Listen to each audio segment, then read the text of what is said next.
শুভ সকাল জানিয়ে আর একটা নতুন ব্লগে তোমাদের অনেক অনেক স্বাগত, অনেক অনেক ভালোবাসা। কেমন আছে সবাই? আশা করছি তোমরা অবশ্যই ভালো আছো এবং সুস্থ আছো। এই যে এখন থেকে আমি ব্লগটা স্টার্ট করছি। আমার বারান্দা টান্না এখন থেকে ব্লগটা স্টার্ট করলাম। ফুল তুলে নিয়ে আসলাম। তো এখন 7:10 বাজে। তো আমার বাসি কাজ সবই কমপ্লিট হয়ে গেছে। তো নেতানুতি দিয়া আজ বৃহস্পতিবার, তো গোবর কালারের নেতা দিয়েছি বারান্দা, দেখো ওই সামনে দিয়েছি, আর এই বারান্দার দিয়েছি, আর রান্নাঘরের ওদিকে দিয়েছি। ঠিক আছে, আর এখন থেকে এই ব্লগটা স্টার্ট করছে। অবশ্যই তোমাদের ভালো লাগবে, সাথে থেকো, সঙ্গে থেকো। আবার আসছি। এই যে বিছানাটা গুছানো কমপ্লিট। এই চাদরটা নিয়েছিলাম অনলাইন থেকে, মিশো থেকে। তো 2 বছর হয়ে গেছে। কালারটা একটু ডিসকালার হয়েছে, কিন্তু যখন নিয়েছি খুব সুন্দর লাগছিল। দেখো রাধা মার ছবি আঁকা আছে, ময়ূর আছে পাশে। তো যখন নিয়েছিলাম কালারফুল ছিল, এখন ডিসকালার হয়ে গেছে। আর আমি রেডি হয়ে গেছি, শাড়ি পরা হয়ে গেছে। দাদাভাইও উঠে পড়েছে, দাদাভাই ড্রেস করছে বাইরে, একসাথে বেরোবো। ঠিক আছে, ওয়েট করছি ওর জন্য।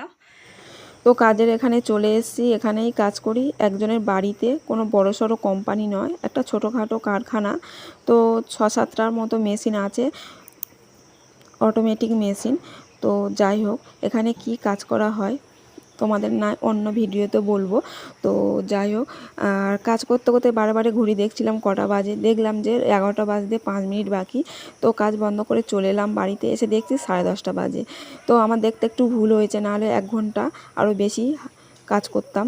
তো বাড়িতে এসে ভাবলাম না, তাড়াতাড়ি চলে এসেছি যখন, তো জামা কাপড় কয়েকটা আছে কাচা হয় না, কয়েকদিন কাজের কাপড়, তো সেগুলো কেচে নিই। তো ওইদিকে রান্না হচ্ছে। তো ভাত হয়ে গেছে, তো ডিমের তরকারিটা হচ্ছে। ভাবলাম না, ডিমের তরকারিটা হচ্ছে, হোক ফুটুক, আমি তার মাঝে স্নান করে আসি আর জামা কাপড়গুলো কেচে নিয়ে আসি। তো ওই জামা কাপড়গুলো আমি মেলে দিলাম। আর এদিকে দেখো রান্না করেছে, দেখছি তরকারিটা টকবক করে ফুটছে। ডিমের তরকারিটা আমার শেষের পথে হয়ে গেছে। এবার ডিমের তরকারিটা আমি লাবাবো। ঠিক আছে, সিম্পল আজ ডিমের তরকারি আর ভাত। দেখা বন্ধুদের দেখা, গামলি ভাত আর এই যে ডিমের তরকারি। সিম্পল ভাত আর ডিমের তরকারি, এটাই হচ্ছে দুপুরের মেনু। ঠিক আছে, তো স্নান করে এলাম, এবার খেতে বসবো বন্ধুরা। ডিমের তরকারি আর ভাত, আর দাদাভাই স্নান করে এসছে, খেতে বসে পড়লাম। সিম্পল আজ রান্না হয়েছে ডিমের তরকারি, ভাত আর সঙ্গে পাতিলেবু। তো আমাদের গাছেরই লেবু। তো যাই হোক বন্ধুরা, ভাতটা বেড়ে নিচ্ছি। ভাতটা গরম আছে বলে একটু খেলে দিচ্ছি। তো দাদাভাইকে দিয়ে দিলাম, দাদাভাইয়ের পাতে তরকারিটাও দিয়ে দিচ্ছি। সিম্পল ডিমের তরকারি ভাত করেছি, তো তাড়াতাড়ির জন্য আর বেশি কিছু করতে পারিনি। তারপরে বাসনগুলো খাওয়ার পর পুকুর পাড়ে নিয়ে যাচ্ছি। প্রত্যেক দিন বাসনগুলো রেখে দিই, সন্ধ্যাবেলা মাজি। আজ মেজে নেব তাড়াতাড়ি, সময় আছে। এখন দুপুর 2টো বাজে, বৃষ্টি শুরু হয়ে গেছে। মেঘের ছন্ন, অন্ধকার, চারিদিকে বৃষ্টি হচ্ছে খুব জোরে। দেখতে পাচ্ছ বন্ধুরা, দেখো কত সুন্দর বৃষ্টি হচ্ছে। আমার খাওয়া দাওয়া করে উঠলাম আর বৃষ্টি শুরু হয়েছে। আর ওদিকে প্লাস্টিক সব দেওয়া হয়ে গেছে কমপ্লিট।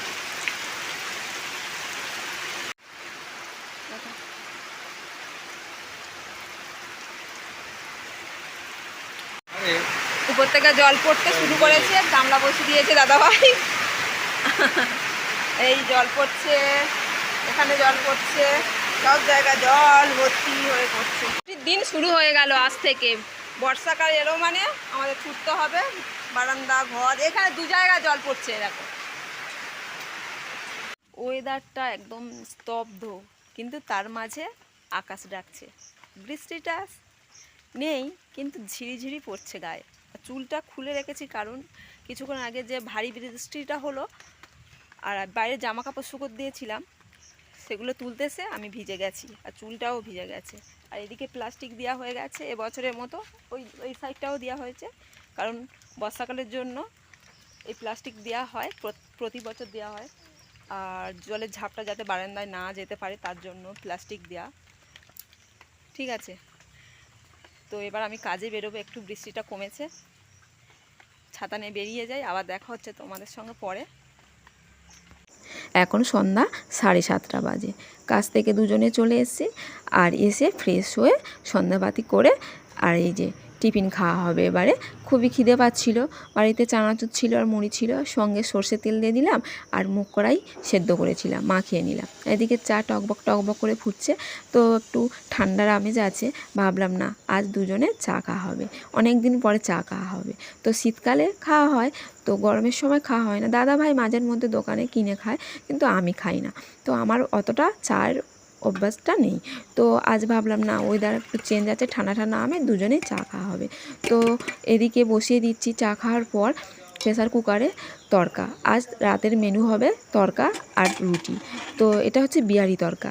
তো দাদাভাই এই ফার্স্ট টাইম এনেছে, আজ খাওয়া হবে। তো এর আগে কোনো দিন খাওয়া হয়নি বিহারি তড়কা, এমনি তড়কা খাওয়া হয়েছে, এটা হচ্ছে বিহারি তড়কা।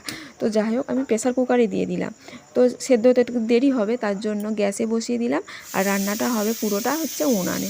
তো রুটিটাও করবো উনানে। তো যাই হোক এখানে সিটি পড়ে গেছে একটা, তো কড়াই তো অনেক রকমের কড়াই আছে, সেদ্ধ হতে দেরি হবে। আর এদিকে রুটিও হয়ে গেছে, আর এদিকে তরকারিটাও বসিয়ে দিয়েছে। তো তড়কা কড়াই তো সেদ্ধ হতে দেরি হয়, তো 7টা 8টার মতো সিটি দিতে হয়েছে, তারপরে লাভিয়েছি। তো প্রেসার কুকারে 15 মিনিটের মতো ছিল, আর দাদাভাই তারপরে খুলে এই যে তরকাটা বসিয়ে দিয়েছে, 2টো ডিম দিয়েছে, আদা রসুন পেঁয়াজ দিয়ে হচ্ছে। আর এর মধ্যে যদি খাসির চর্বি দেওয়া যেত আরও জমে ক্ষীর হয়ে যেত। আর এটা হচ্ছে ছোটো নন্দাই বসে বসে দেখছে।